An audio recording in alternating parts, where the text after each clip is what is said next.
দক্ষিণ চব্বিশ পরগনার এই প্রথম কোনো স্কুলে নিজেদের উদ্যোগে তৈরি করা হয়েছে আমার দোকান।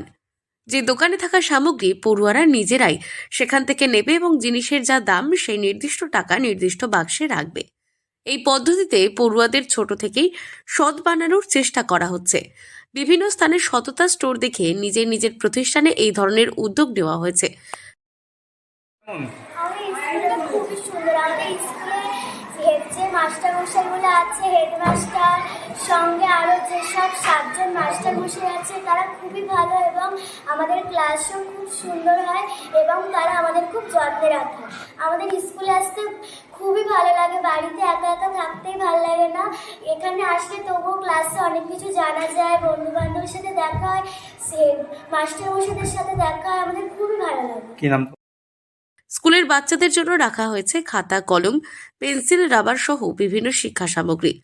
বাসন্তী দক্ষিণ চক্রের চুনাখালী হাটখোলা অবৈতনিক প্রাথমিক বিদ্যালয়ের স্কুলের মধ্যে এই আমার দোকান শুধু মানুষের মাঝে সততা স্থাপনের জন্য নয়, বরং এসব শিশুরা তাদের নীতি নৈতিকতা, আদর্শ, সর্বোপরি ভালো মানুষ হওয়ার জন্য এখন থেকেই চেষ্টা করবে। ডিজিটাল শিক্ষাটা আমরা এখানে বড় এলইডি এবং প্রজেক্টর বা সাউন্ড সিস্টেম সব কিছুর মাধ্যমে শহরের স্কুলগুলোর সাথে আমরা একটা চেষ্টা করি সামঞ্জস্য রেখে যেন আমরা গ্রামের স্কুলগুলো না পিছিয়ে থাকি। তাতে ওভারঅল এখানকার যারা শিক্ষানুরাগী মানুষও আছেন তারা কিন্তু এই বিদ্যালয়ের পাশে দাঁড়ান। আর অভিভাবকদের কথা তো বলারই অপেক্ষা রাখে না। আমাদের কিছু সুবর্ণোদয়ী মানুষ আছেন দেশ বিদেশের।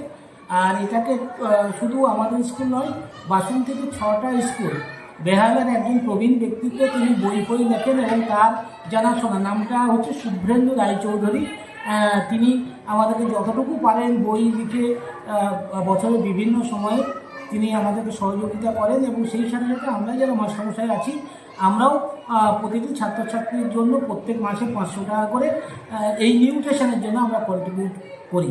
এইভাবেই সম্ভব হচ্ছে।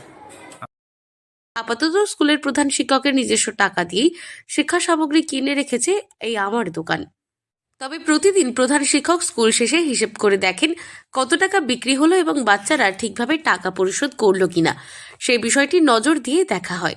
আমার দোকান চালু হওয়ার পর থেকেই স্কুলের বাচ্চারা যা যা কিনেছে তা পরিশোধ করেছে নিজের থেকেই। এতে করে যেমন দোকানদারের দরকার পড়ে না, তেমনি শিশুরাও এখান থেকে তাদের নীতি নৈতিকতা সম্পর্কে জানতে ও বুঝতে শিখবে। প্রাথমিক শিক্ষার পাশাপাশি শিশুদের আদর্শবান মানুষ হিসেবে গড়ে তোলার চেষ্টা করছে স্কুলের পক্ষ থেকে। শিশুদের ছোট থেকেই এমন পরিবেশ শিক্ষা দীক্ষা দিয়ে বড় করলে ভবিষ্যতেও এই নীতি নৈতিকতা ধরে রাখতে সক্ষম হবে বলে জানান প্রধান শিক্ষক থেকে অন্যান্য শিক্ষক ও অভিভাবকরা। দক্ষিণ চব্বিশ পরগনা থেকে সুমন সাহার রিপোর্ট, লোকাল 18 বাংলা।